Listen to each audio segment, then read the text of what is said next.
Welcome back, Flare community. I hope you're all well and having an incredible day as always. And in this video, we're going to be listening in to a panel discussion about multi-chain DeFi, featuring none other than Filip, the Chief Product Officer at the Flare Network.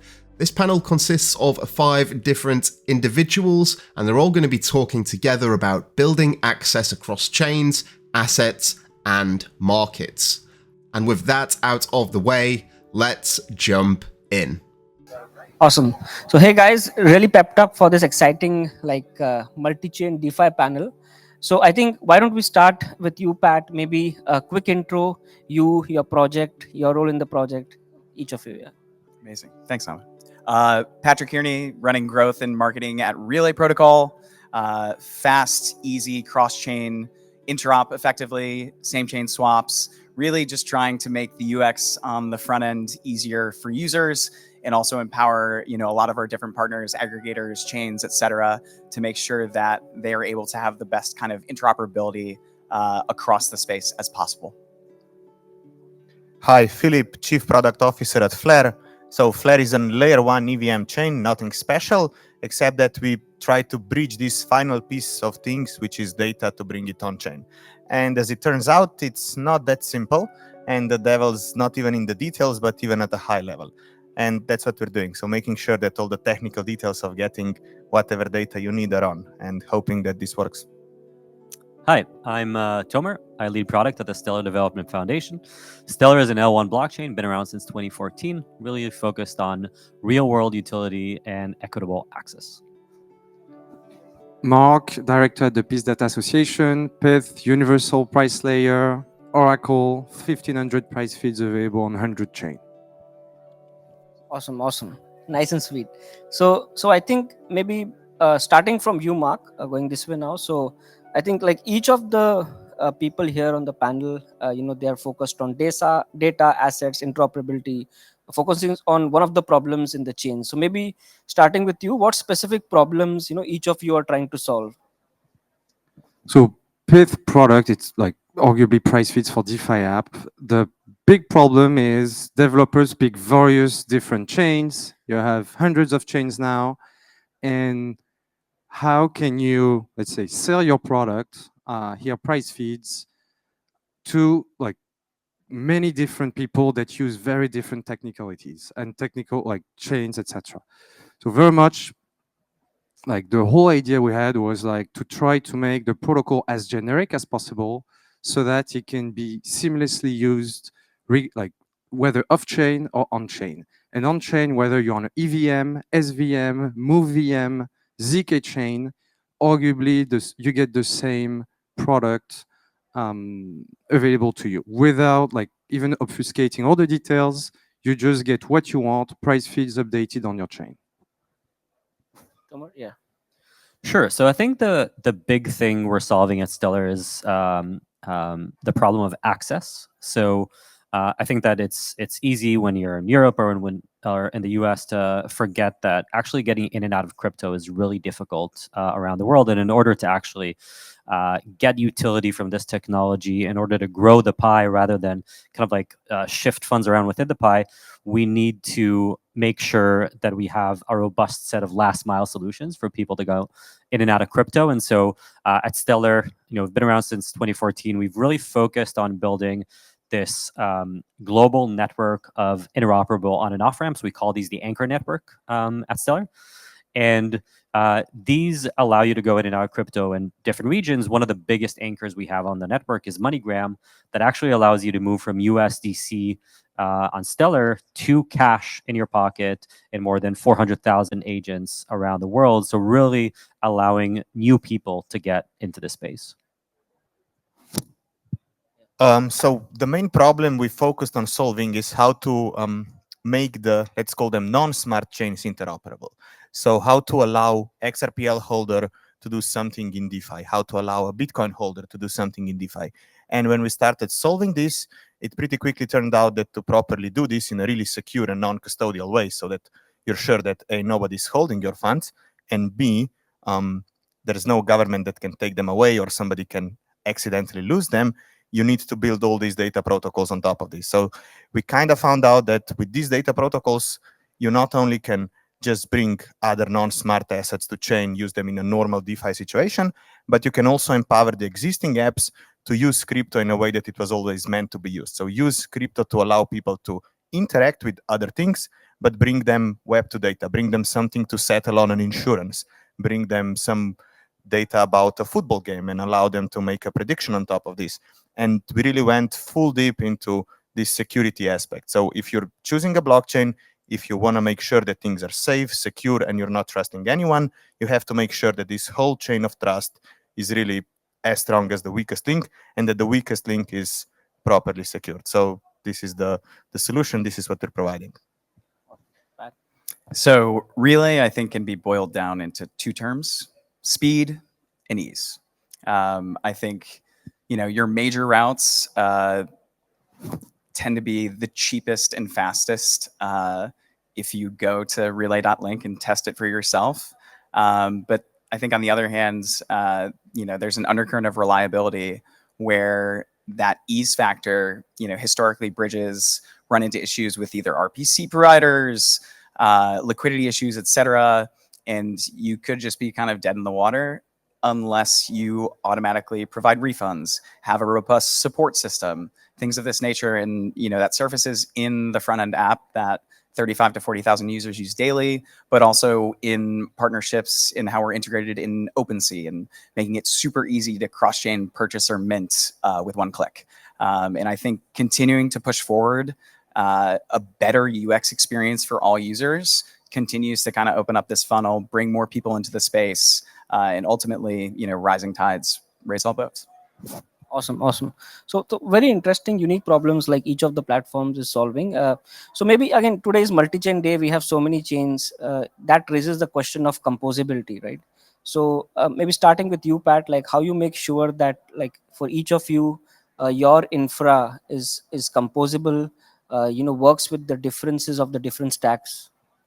It's a great question. And I think we are also, I'm slightly biased, obviously being a Relay, but because we were a bit of a late mover, we've only been around and on the market for about a year and 3 or 4 months, allowed us to take stock of a lot of the trends within the space and not necessarily commit ourselves to one standard, making sure that we kind of, enable optionality for both builders and our users, but, promote composability as different standards, kind of come to market, that we're able to support them based on the needs of our users, whether they are builders or projects themselves or simply for our end users. And so simply put, we are chain agnostic, we're standard agnostic. We're here to support everyone and really just make that access as easy as possible. Filip?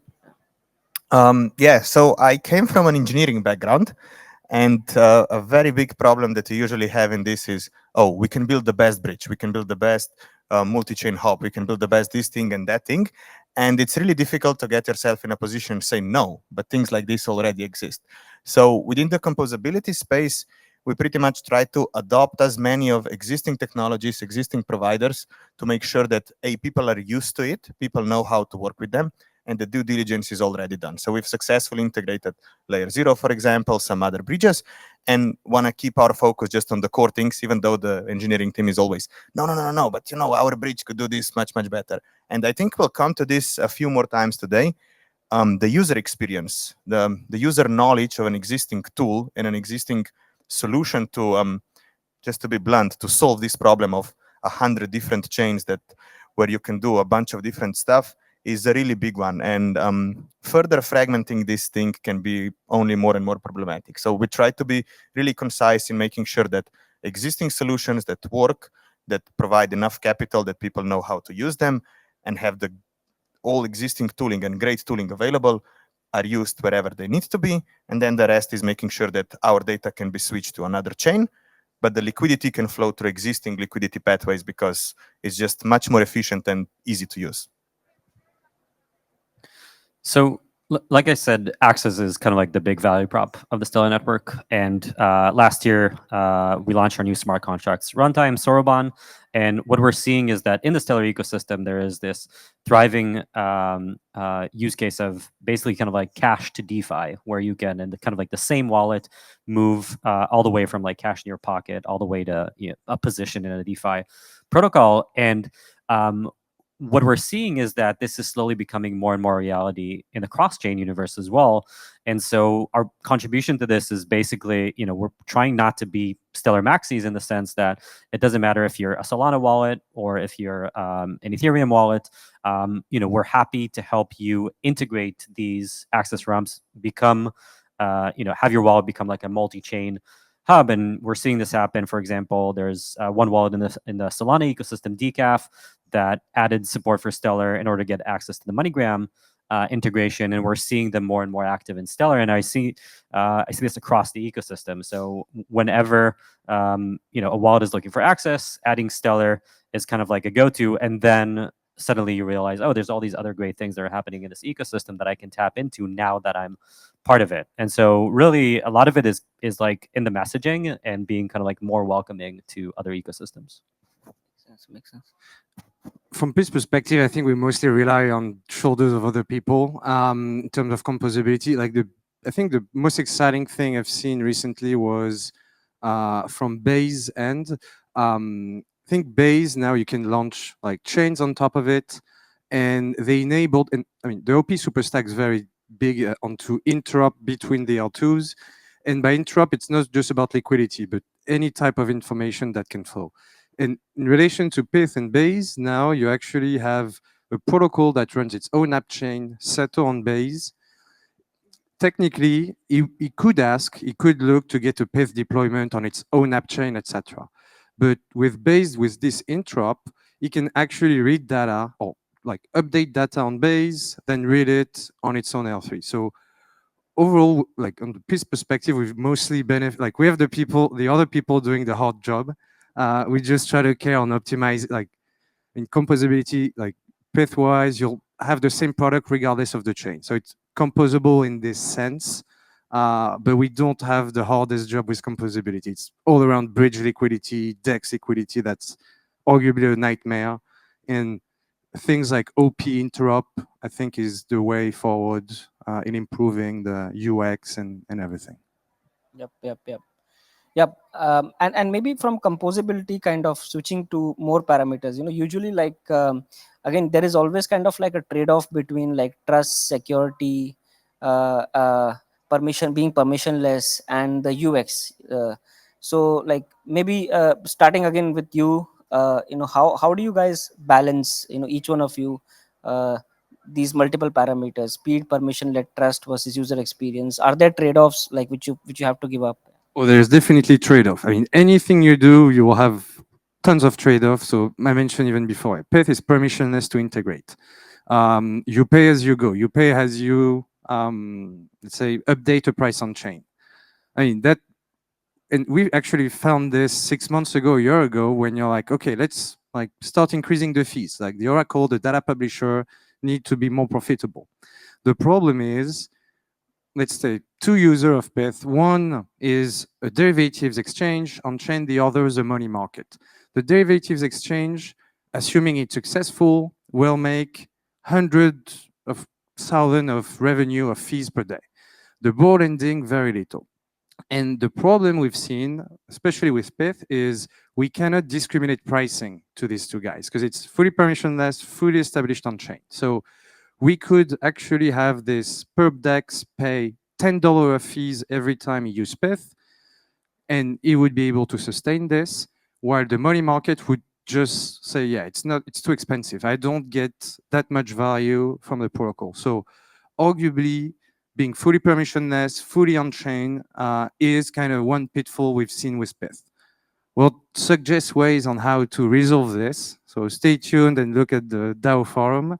But yeah, that's a common issue we've seen. Yeah, I think one interesting thing in that regard is the Stellar protocol itself. So the consensus protocol that Stellar utilizes is a relatively unique one. and its main currency is trust or reputation. So rather than having kind of like a proof of work or proof of stake where you kind of like delegate your basically security to either computational power or to actual cryptocurrency, with Stellar, it's like very unique. So it's very direct. So every validator has to configure their own set of other validators that they trust. And through this kind of like recursive voting, basically a network of trust is revealed, and this quorum intersection of trust is kind of like the decision maker. So it's a very direct kind of like delegated voting. And the interesting thing there is that it doesn't depend on the price of any cryptocurrency. You actually get reputable validators.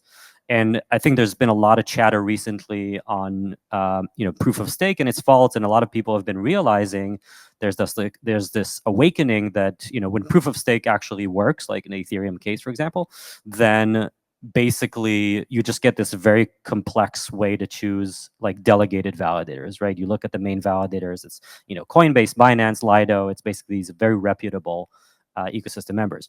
In other kind of like more nascent proof of stake ecosystems, these validators, no one actually knows who they are. And like we've seen in the Sidos hack in Sui a couple months ago, they actually can make decisions that are worth hundreds of millions of dollars worth of governance decisions, and no one actually knows who these validators are. So I think that Stellar is very unique. The configuration is a bit more involved, but you get a lot more kind of like reputable consensus possibilities, and that is also something that institutional players really care about as they come into the space and they're trying to figure out, just a second, who's actually making decisions in these protocols.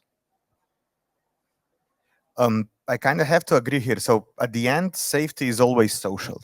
I mean, be it proof of stake, be it proof of work. I mean, every time a hard fork happens, we kind of have to decide which of the forks is correct. But at least in my opinion, this question between compromising UX and compromising security, you have to be very clear, and you have to be very clear with yourself to know which aspects of the stack are just not there to be compromised. So specifically when you're designing an architecture, you have to know what your limits are, you have to know what the limits of your network are, and at that point, you don't make any compromises related to UX. Yes, it sucks at some points, but you have to be sure that you're building things that can scale at least times 10, and not have this, oh, this is a nice problem to have when we're going to scale, and we'll have to solve this security problem. Yes, but at that point, you're too late. I mean, there's real money involved. So there are some aspects of the stacks when you can't compromise at all. And there are other aspects when you have to be very clear with people that, okay, we're going to build this, and there's a tooling that we know needs to be prepared. So there's wallets. We know that there's a huge problem with how do you go multi-chain related to wallets. But I think all of this periphery is crucial to fix. So I don't know, when we're looking at internet, the dial-up was pretty much just stones, ones and zeros, and we've built a lot of things on top of that. I just hope we won't have to build 7 layers of abstractions on top of this before I can get my picture of cat. Maybe like just follow up on that. So specifically for Flare, like anything you guys prioritize that, hey, this is something which we need to have? Specifically this validator set. So getting the data is as important as building a new block. There is no compromise here. So the data provider has to be a block builder, and block builder also has to be provider for FDC data, period. So there's no other way to be in the system. You have your whole stake composed in this. Your rewards depend on you doing all 3 things. So that's the baseline.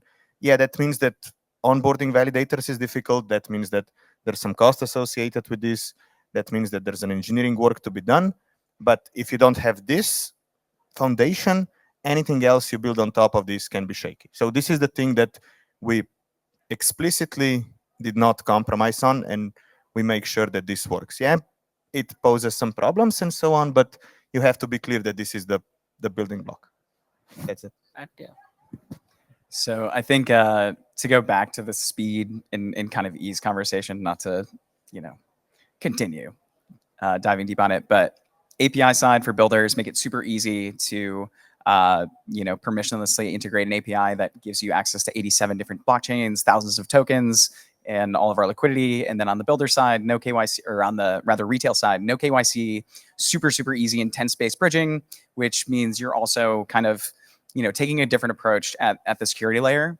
I think on the reliability side, for those of you that don't know, Relay actually spun out of Reservoir in the many years that we kind of spent building NFT infrastructure, powering the likes of Magic Eden, et cetera. And so we have kind of this history of building, infra that is notoriously kind of challenging.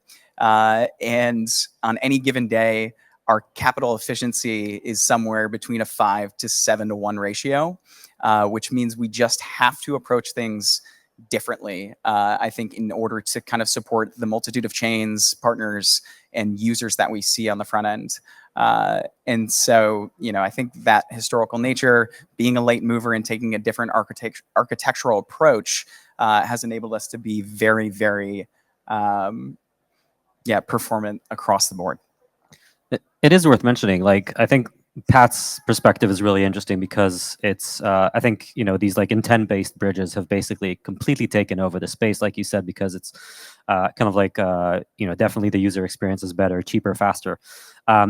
There's definitely, a centralization aspect to it. And I think we're seeing this not only on bridges, but kind of like in L2s, although we're seeing a step back from that.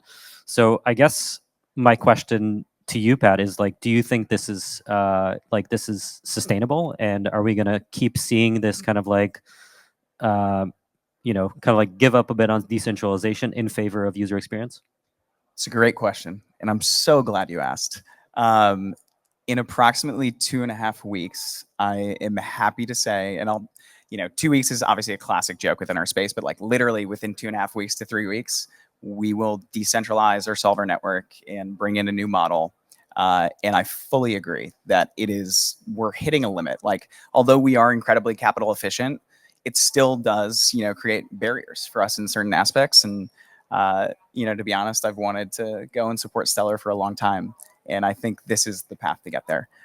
So very excited to kind of roll that out, and really appreciate the question. Okay. Did you just announce that Stellar is coming to Relay? No, but maybe alluded to the fact that we really do want to pursue this. Good. Awesome, guys. Yeah, so let's spice it up a bit. So like each of you is kind of looking at different solver networks, payments, synthetic assets, data. So maybe let's do hot takes, like quick 60-second hot takes on what's the most happening stuff on DeFi right now. Maybe starting with you, Pat. Yeah. I honestly don't want to hear anything more about interoperability standards. Like, it's so overblown and overdone, and I think it really takes us away from the point that like we're not really welcoming a ton of new people while we're churning a lot of people out because of bad experiences, stuff along those lines. And I really do think we need to focus on that UX piece and like making it easy as possible for both users and builders. And for me, and maybe this is something related to how I came into the space, but when I first came in, it was impossible. Like, there was no Gabby Goldberg reading list. There was not a lot of documentation or information written for non-technical people. And a lot of the people that we want to welcome into this space are in a similar, mindset where we need to think about the naming and approach. And somebody joked to me earlier, like dank sharding, like what is that word? Like, am I supposed to, intuitively understand that just by the terming? But my hot take is that we really need to take a step back, simplify things for this next wave of users, builders, et cetera, that we want to welcome. I think we've really come a long way of being user-friendly. So with the Pectra upgrade, new wallets, ability to transfer stuff from smart accounts, we have gasless transfers, we have all this stuff which allows users to finally think about this as a tool, not something that I have to use because this smart guy somewhere told me that I need to use this because it's nice internet money. It's finally becoming this thing where it's nice to use, it's easy to use, and it's unfortunately faster than European banking settlement system. Come on, guys. It's Monday, and I would have gotten money today if somebody sent it to me on Saturday because it's weekend. Come on, the ATM is not working. But I still have to say that we must, at least at some points, not forget what's the core of this. Why do we really trust this? So the hottest take from a previous week, you have to know that the organization that's sharing some information is transparent, and you still have to know who's paying you.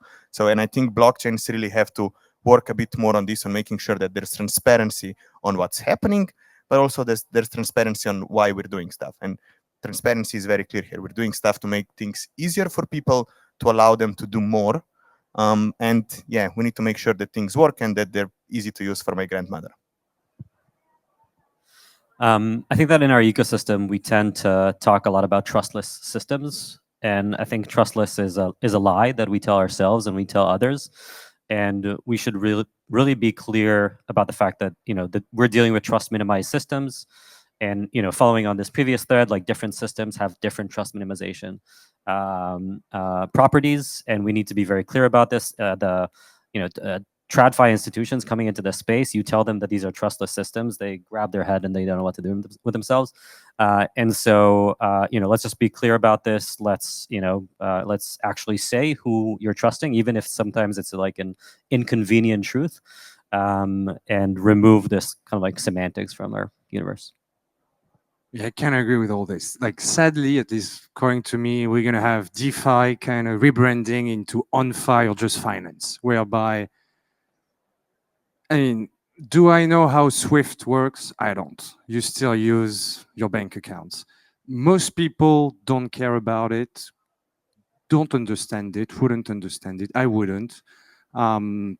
So we kind of need the white knights that upheld like trustless system, decentralized protocol.